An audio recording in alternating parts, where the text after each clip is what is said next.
All right. Well, thank you everybody for joining today's webinar on the NCPERS 2023 Public Pension Compensation Survey, Mid and Senior Level Staffing Trends. My name is Hank Kim, and I'm the Executive Director of NCPERS. Today's program is part of our Center for Online Learning, which provides remote continuing education to public pension trustees, staff, and other fiduciaries and stakeholders. Today, we will review the findings of the annual NCPERS compensation survey. Following last year's survey of 9 C-suite positions, this year we surveyed 13 mid to senior level positions at public pensions.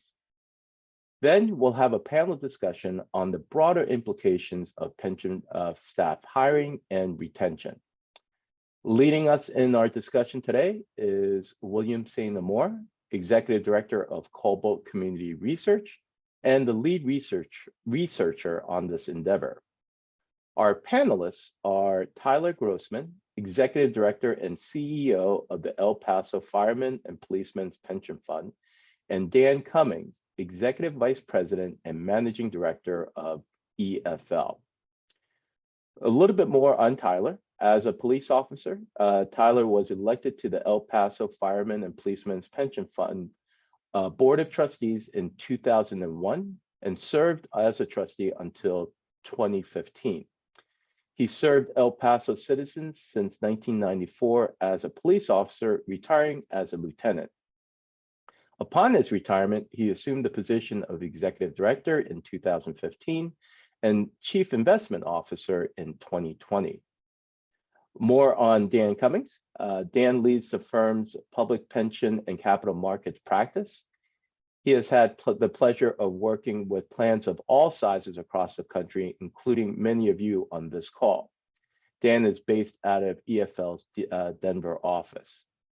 As always, we do encourage audience participation. Please submit your questions by using the Q&A function on this platform. Your questions will be answered near the end of the session.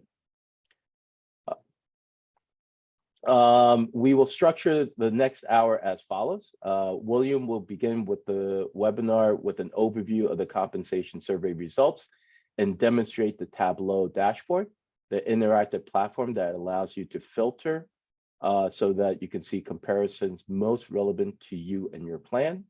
And then Tyler and Dan will join to have a discussion on the compensation and workforce developments. And again, as we said, the final portion of this webinar will be reserved for your questions. So with those introductory remarks done, Will, let me turn it over to you. Thank you, Hank. Give me half a second to move over to the presentation itself.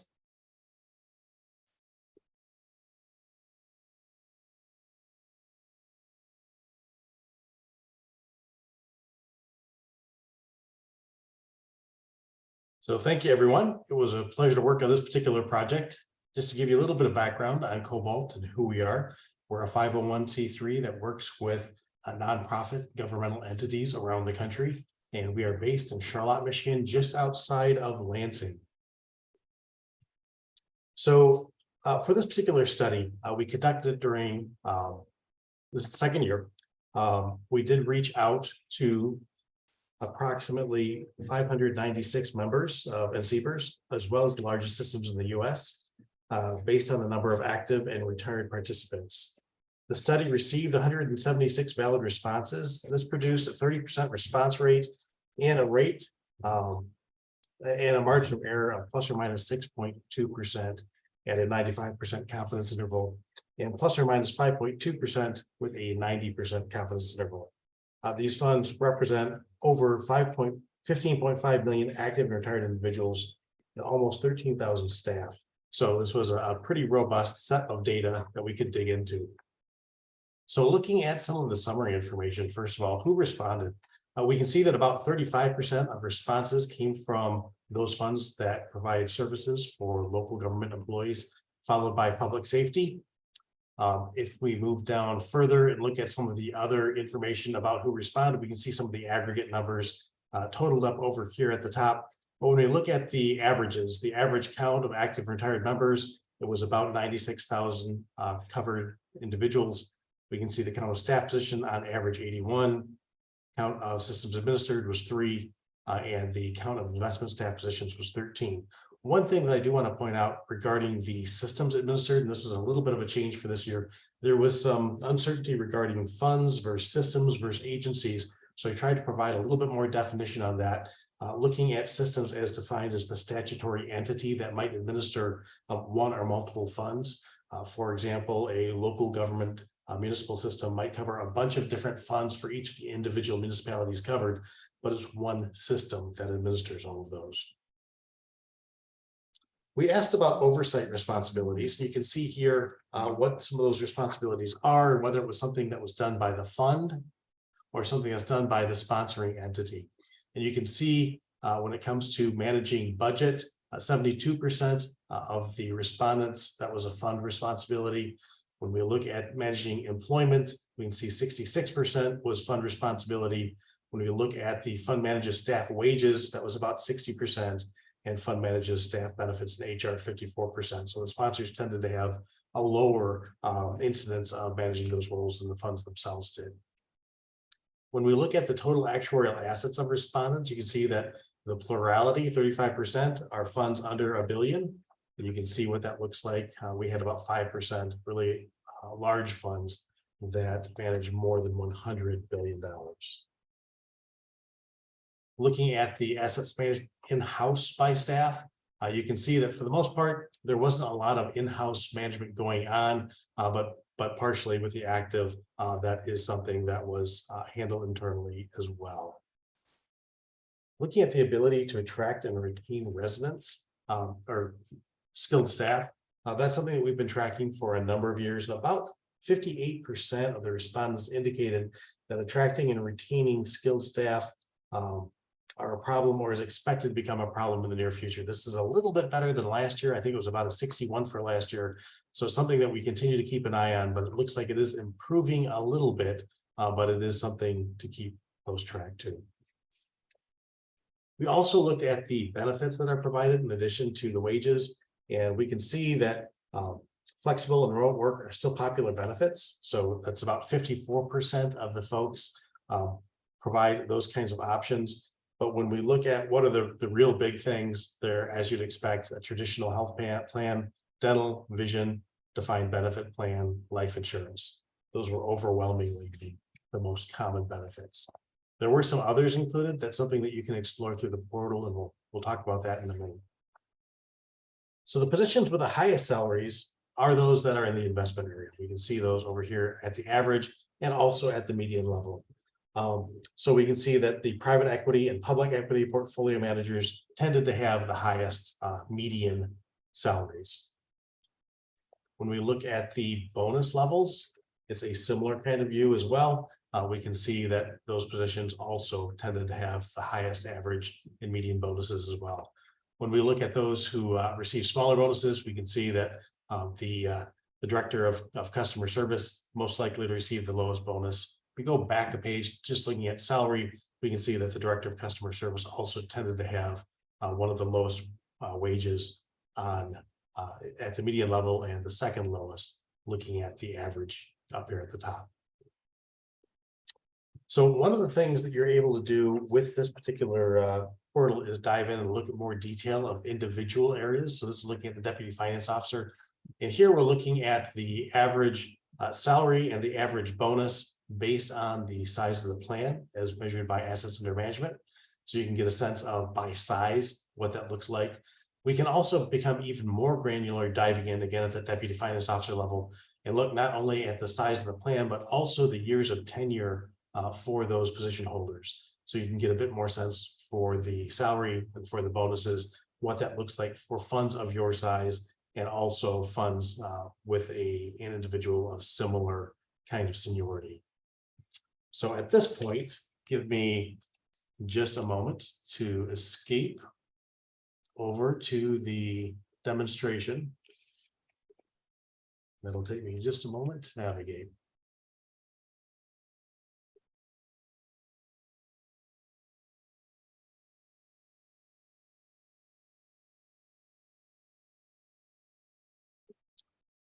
So what you're looking at now is the Tableau public overview. And this is the executive summary. This is where you will land using the link that was provided by NCPERS.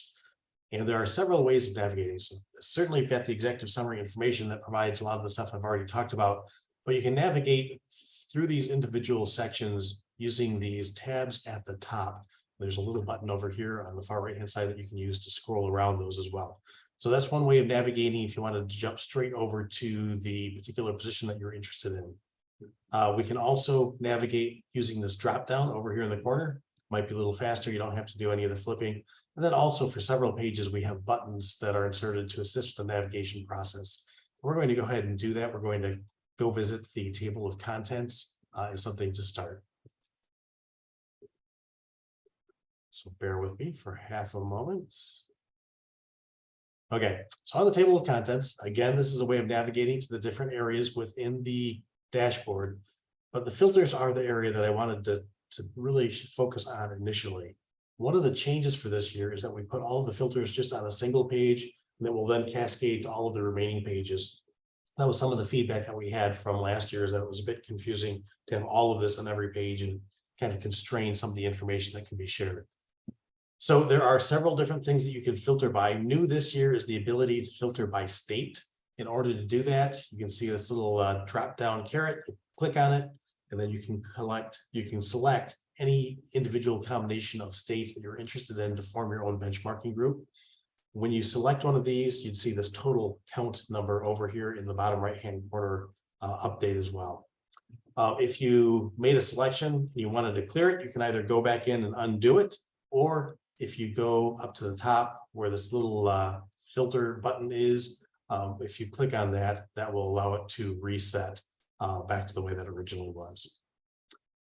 So we have characteristics as well that we can filter by. So you can see the active number of active or retired individuals. You can use these sliders to shape the results to be more in line with the cohort that you're interested in comparing yourself to. We can also sort based on the number of investment staff positions, the number of systems administered, or the number of staff positions overall. So quite a bit of capability to try to get to similarly sized funds. Also, you can see over here on the far right-hand side, you can filter by total assets under management as well. Type of member served, this is your place to be able to filter out by the kinds of jobs that are covered by your retirement system. So for example, local government employees, if you're to go to this, you can basically select yes or no, you want them included in the results. And again, you can just apply those as you make those results. You can clear it in the same way using the little clearing tool up here in the corner. You can also look at county employees, educational employees, state employees, public safety employees, and so on, any combination of those as well. So when you go to the overall salary, you saw this in the spreadsheet. This is giving you the information on what that spread looks like. This would update automatically based on the filters that you set. And again, you have the average and you have the median. If you have trouble reading these on your screen, because sometimes if your screen is smaller, it might crunch things off a little bit, you can hover and get some additional information. The overall bonus, same kind of layout, really hangs together the same way. System summary, we looked at this in the PowerPoint as well. So as you change the mix based on your filters, you'll see these adjust as well. When we look at the oversight responsibilities and also which assets are managed in-house, all of those will update as well. This next tab, system summary, this is giving you the highlights overall of all of the respondents. This would update summary means as well. And here we see the distribution based on the size of the fund, based on assets under management. Benefits and recruitment. Here we see that breakdown of which benefits are offered. You can see that breakdown of the ability to attract and retain skilled staff. And then this is the link that will take you over to the other benefits and perks. It's an interesting area to flip through, but you can see that there were about 17% of the respondents had something that they wanted to put in there. So it is an interesting area to look at, perhaps to consider benefits that you haven't looked at before. So after this particular page, we start getting into the individual positions. So here we see the deputy finance officer that we looked at with the PowerPoint deck. Again, the breakdown based on the assets under management. This is the average. This is the median. Then you can see the average and median scores or salaries based on, again, those asset bins and also by tenure. The last thing that we have on each of the pages for the individuals is whether this was a full-time or a part-time position, or they didn't respond. So for those who did respond to this question, you can see that 62% approximately are full-time, and then the remainder were just no response. So that is really the portal in a nutshell. We look at the human resources director, communications director, and on down the line across these different areas. So at this point, I will pause. And Hank, let me hand it back over to you. Great. Thank you for that summary, Will. That was very helpful. Again, folks, I do encourage you to ask questions. And so if you have any questions or comments, please use the Q&A function that is part of this platform. If you hover your cursor over the bottom part of your screen, the navigation bar should pop up and you should be able to click on the Q&A. And if you type it in there, we will be certain to address your questions.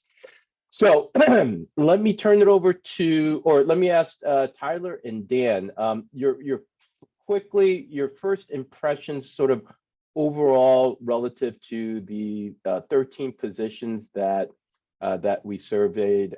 Dan, let me start with you from a national standpoint. How does that comport with sort of your clients and what your clients are asking for, in terms of, postings? Are the salaries that we surveyed, are they in line with what you've been seeing over the past few years or so?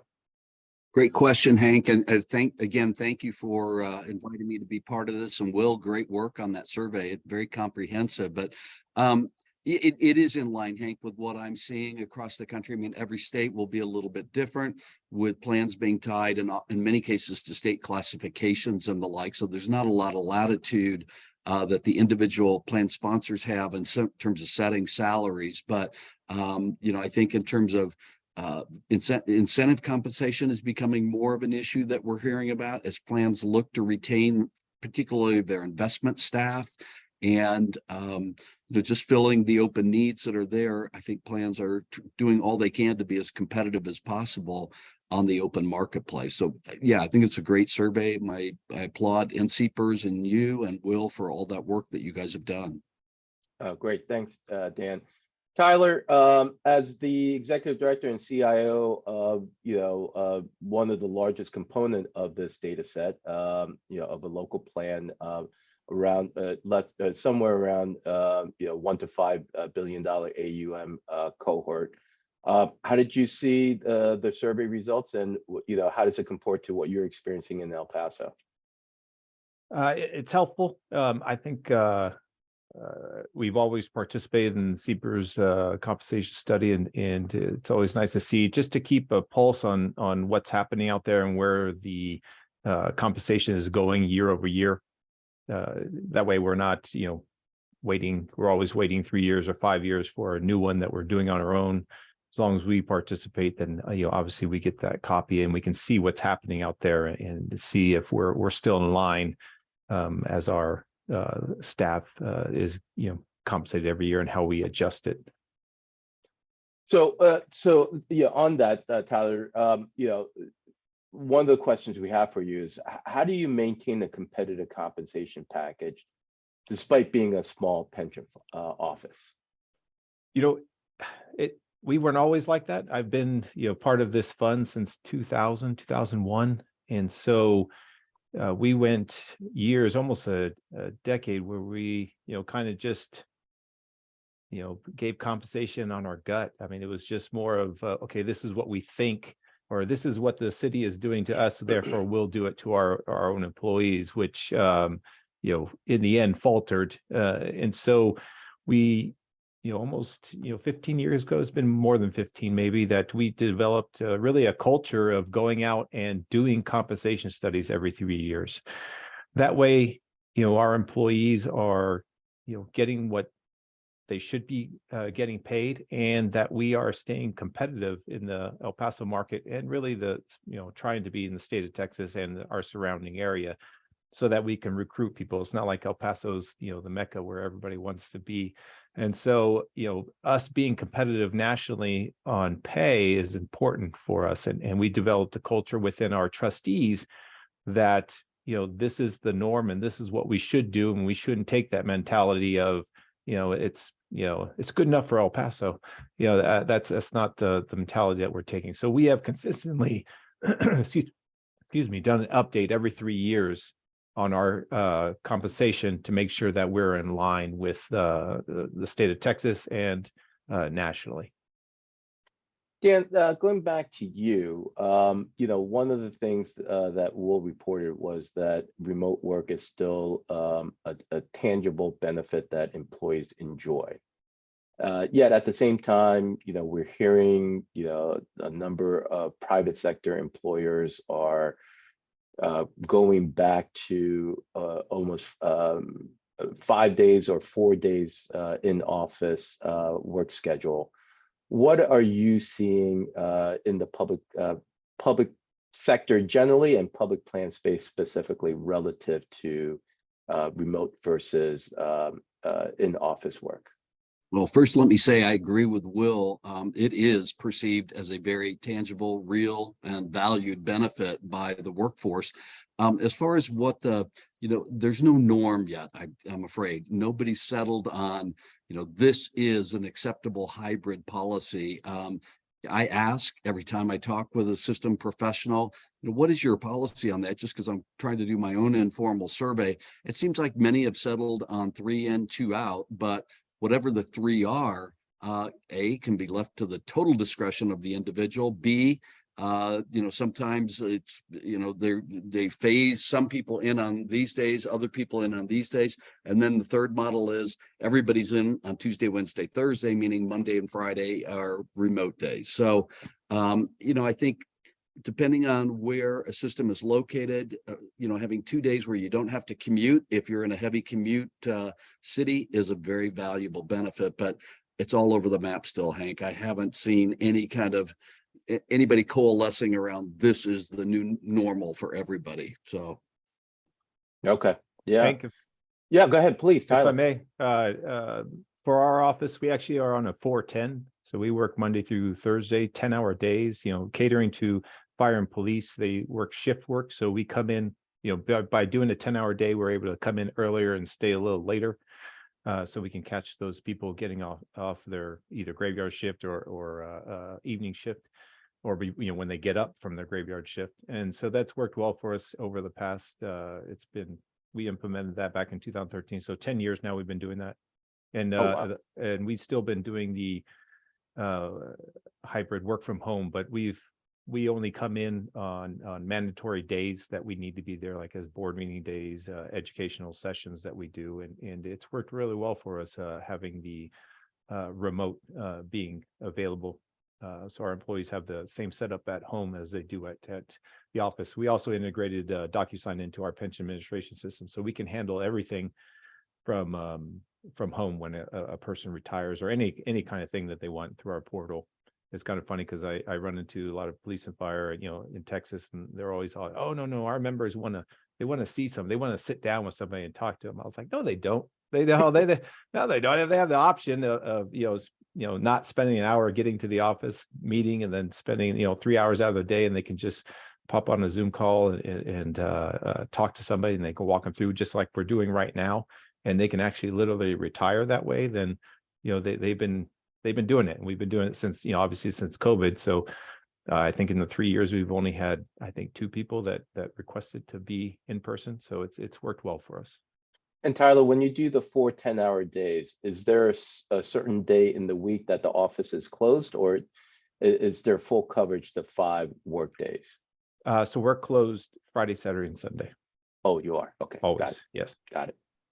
Okay.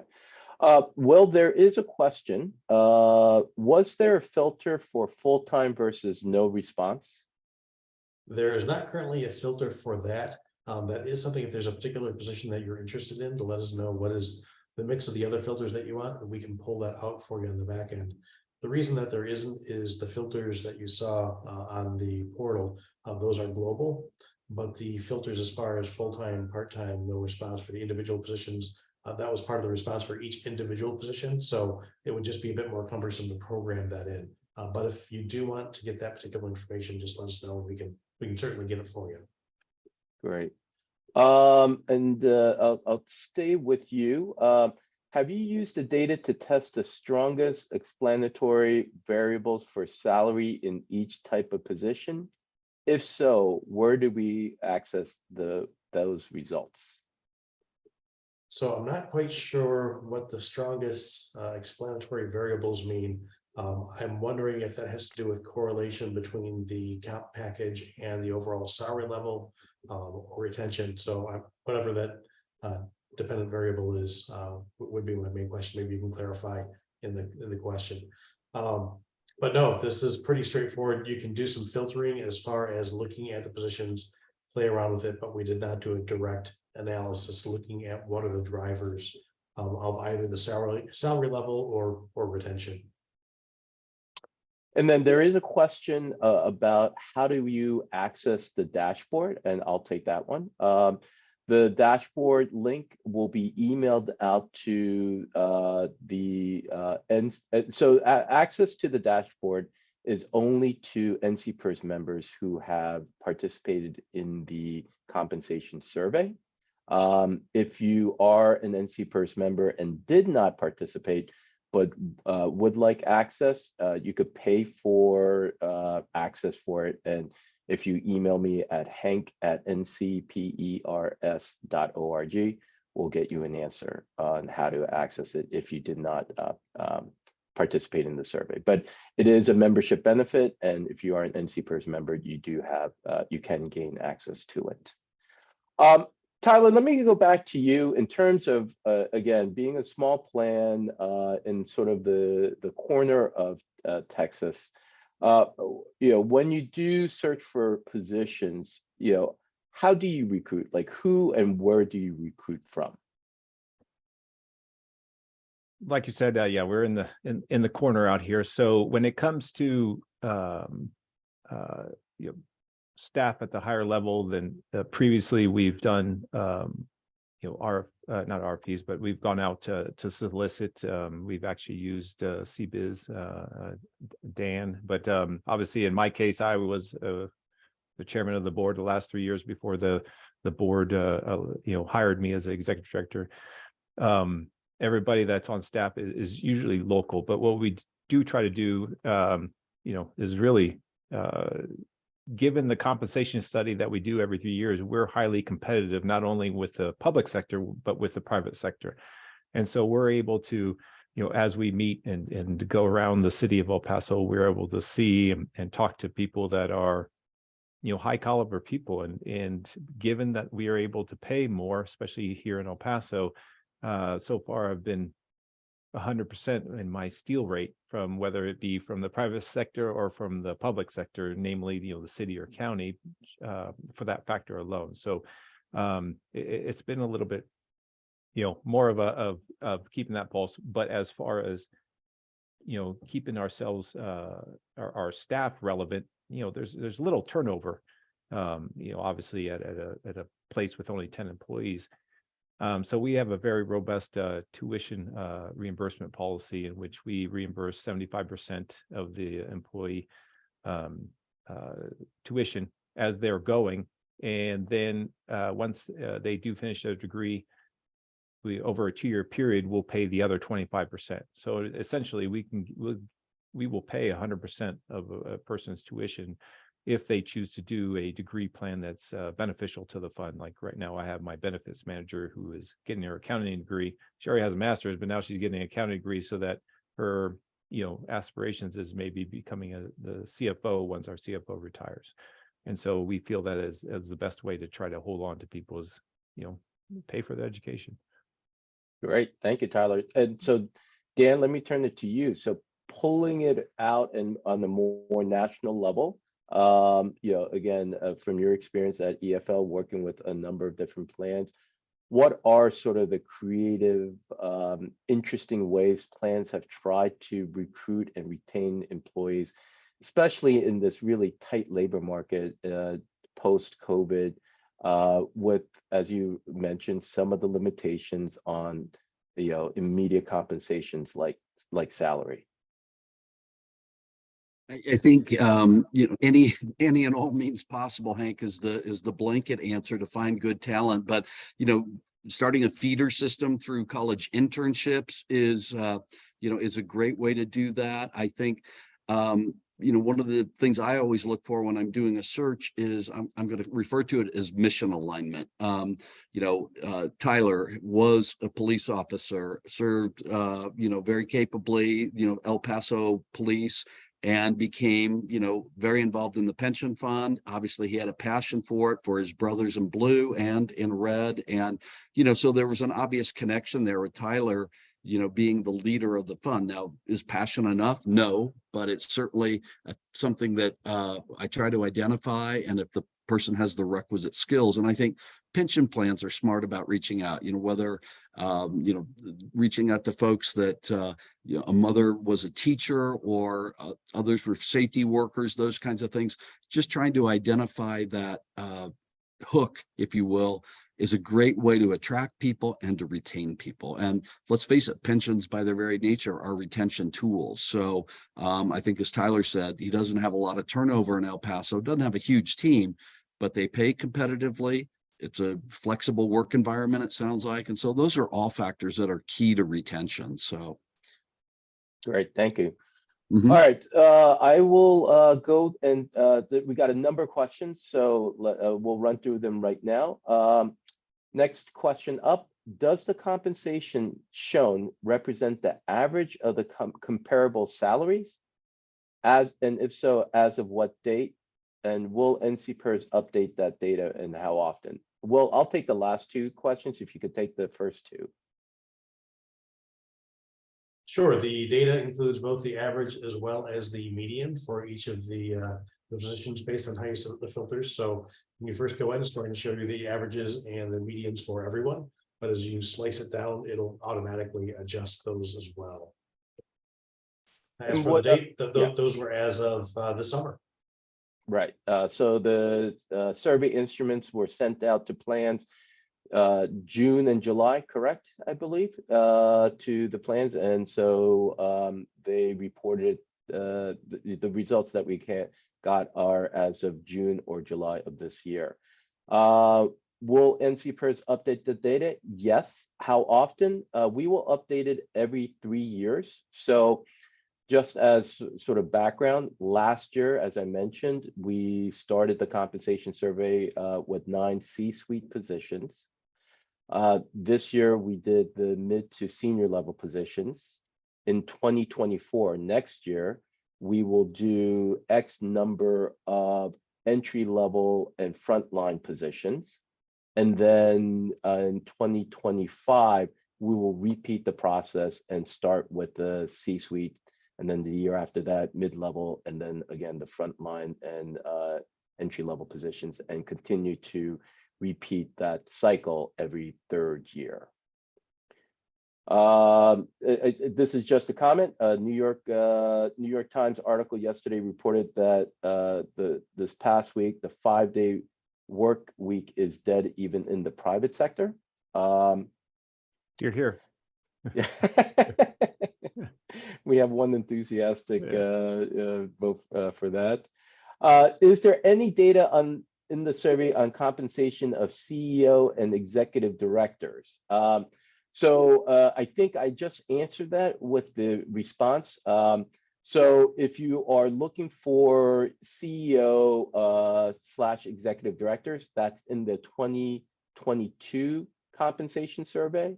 That is, there's printed as well as a Tableau, dashboard for that as well.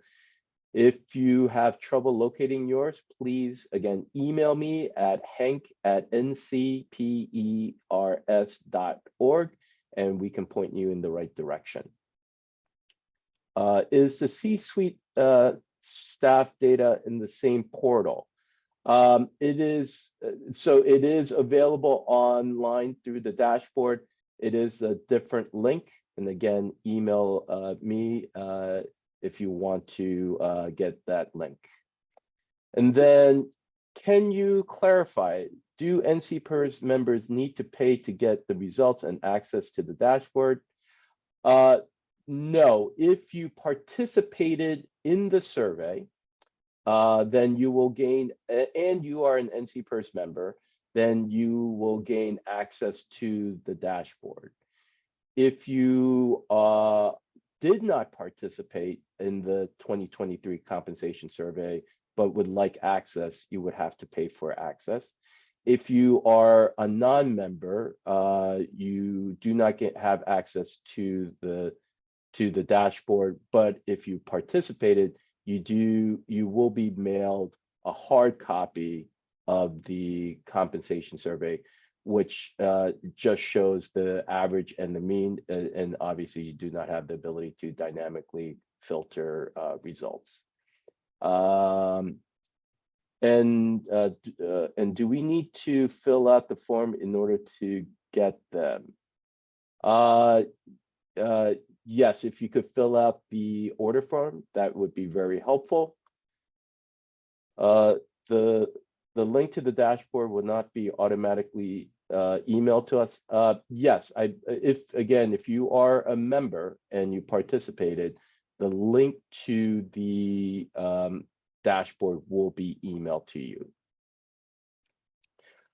Well, I think those are all the questions we had. Tyler, Dan, Will, any closing thoughts or comments about the 2023 compensation survey, or generally what you're seeing or feeling relative to employment and recruitment and retention at public plans? Tyler, I'll start with you first. Okay. Yeah. Is it Dan? Go ahead, Tyler. I'll go. Yeah.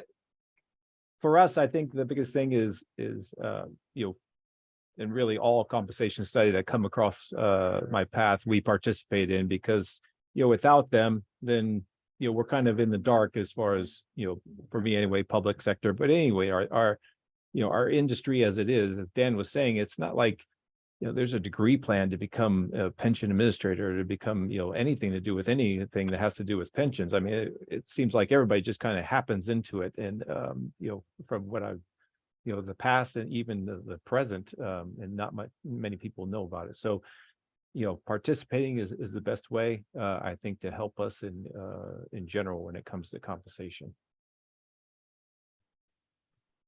And actually, before we do, Dan and Will, for your closing thoughts, I just been reminded that there were a number of questions that were submitted before the start that I forgot to address. So one of them is, what are going to be the hardest positions to fill for public pensions in the next 5 to 10 years? Dan, do you have any sense of what the hardest positions might be in the coming in the near future? I think, what I've seen the biggest change on, Hank, is probably executive director, CEO questions. I mean, or positions. I think plans are, if most plans don't have the luxury of being able to build bench strength and have an executive director in waiting, if you will. And those that do are in great shape, but then they've got to fill a deputy executive director position if the promotion does take place. But I think just looking outside, somebody from a $5 billion plan going to a $15 billion plan, and then later going to a $40 billion plan. I think plans, we as a recruiter assisting plans with those searches, we're having to get more creative. We're looking at people from, other complex, highly customer-centric financial services organizations or government agencies. And so I think that executive directors probably seeing the biggest shift in terms of the talent pool and where we try to draw that talent from, because the traditional source of, again, just jumping up in size of a plan doesn't seem to be working as well. So Tyler, any insight from you and from sort of a smaller plan? I think for us, I mean, I'm sure it happens to many of the participants, is your geological location, having to recruit people to a place that normally people don't go to. And so to Dan's point, that's why we try so hard to promote from within, or try to build those people from within. And so our next position most likely be opening up. So obviously somebody with even just public sector knowledge of CFO work in El Paso is difficult in and of itself. So that will be our next obstacle coming up soon. And then the last question, similarly, is discuss the trends relative to IT positions. Dan, you want to start on that one? Yeah, I'll take that one. At least, I don't specialize in IT positions. Obviously, I've certainly done several of them. I think cybersecurity it continues to evolve, and that is probably the biggest need that plans have. You're custodians of a lot of proprietary, confidential information regarding plan members, social security numbers, all those kinds of things. So I think cybersecurity is probably the biggest thing I see that is being emphasized on IT roles. But I haven't noticed any other, significant trends in the types of folks that are being courted for those roles, or ideally courted, I guess I should say. I mean, self-help portals, being able to leverage your web presence to be able to, alleviate customer service people from taking calls, or as Tyler said, they're not doing those in-person meetings as much anymore as they once did. That's another big thing I think that technology has and will continue to address. So. All right, thank you, Dan. Will, any closing thoughts from you relative to what we found out in 2023? No, I think looking at the benefits, keeping in mind that you've got a generational shift that'll be taking place for each of the retirement systems as well. As you look at your membership, looking at your experience studies, you can see what kind of turnover you're expecting. And a lot of folks are looking at 50% turnover in the next few years. Keep in mind that it will also be affecting your own staff, as well as all of those folks that directly interact with your retirement system to help administer them. So there are generational differences. There's tool preference differences. So just staying on top of what the needs and expectations are of your customers will help you also get a better sense of what you can do for your own staff to keep them engaged. Great, thank you. And I guess my closing thought is, relative to the compensation survey, I think from my point of view, the compensation survey has two twin goals. First and most immediate is to bring transparency and insight into what the compensation is for state and local pension plans. The second, but more long-term goal is to, by being transparent, showing what the compensation is, to start helping policymakers, taxpayers, the media begin to understand that public sector pensions should not, and going forward, cannot be viewed as just another state or local agency, that it is somewhat of a hybrid, more akin to a financial services entity than a true government agency. And as a result, compensation for public plans may need to, or should be looked at with different set of lenses. So those are sort of the goals that we have in mind relative to the compensation survey, and why we embarked upon it last year, and we continue to build it out and build a track record. We want to show policymakers and the public what it takes and what resources plans need in order to keep the staff vibrant, high functioning, and qualified. So with that, thank you, everybody. Thank you to Will, Tyler, Dan for joining us today. And thank you, audience members, for staying with us for the past 45 minutes. Our next webinar is on the 2023 federal and state legislative review, as well as a preview of 2024. that webinar is scheduled for Tuesday, December 5th. And so we look forward to hosting you on that one. Otherwise, thank you so much. Have a great week, everybody. Thank you. Thank you.